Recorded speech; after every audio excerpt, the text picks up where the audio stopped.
anigoo ah xildhibaankii naasida Suudaanku sheegay ayaan ku ayidsanahay waxa ka dambeyn doona hadii Ilaahay dhaado shirweyne aw reerku darihiisa aw kaga tashan doono oo uu ku biirin doono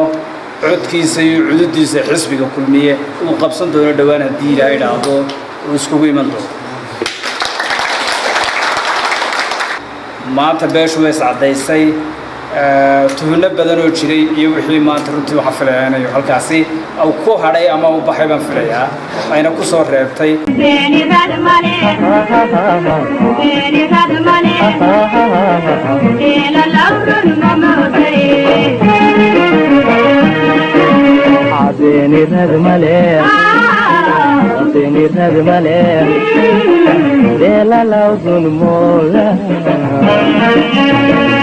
kooxda cishada daweynta yar hadashay waa niman inta rasmi oo dadka aan waxba ogeyn intay xixiyeen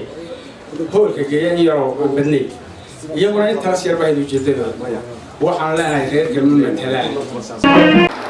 anigoo ah xildhibaankii naasida Suudaanku sheegay ayaan ku ayidsanahay waxa ka dambeyn doona hadii Ilaahay dhaado shirweyne aw reerku darihiisa aw kaga tashan doono oo uu ku biirin doono codkiisa iyo cududiisa xisbiga kulmiye uu qabsan doono dhawaan hadii Ilaahay dhaado uu isku iman doono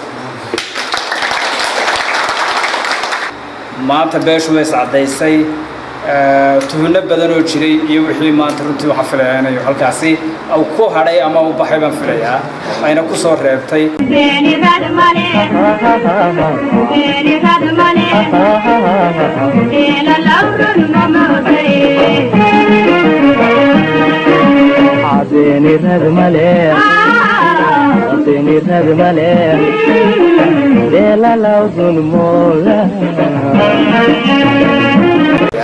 ayna ku soo reebtay hadal dhawaan ka soo baxay dad ma aragtaa annaan garanayn oo beelaha kulley aan arrimadooda la socon waxay Soomaalidu tidhaan nimba tima xamar raggaasi waxaan u malaynayaa anigoon halkaasi dhaafinayn inaanay la socon beesha makaayleere ugaasiya Abukorbaha annagu waxaanu nahay Ilaahay wuxuu naga dhigay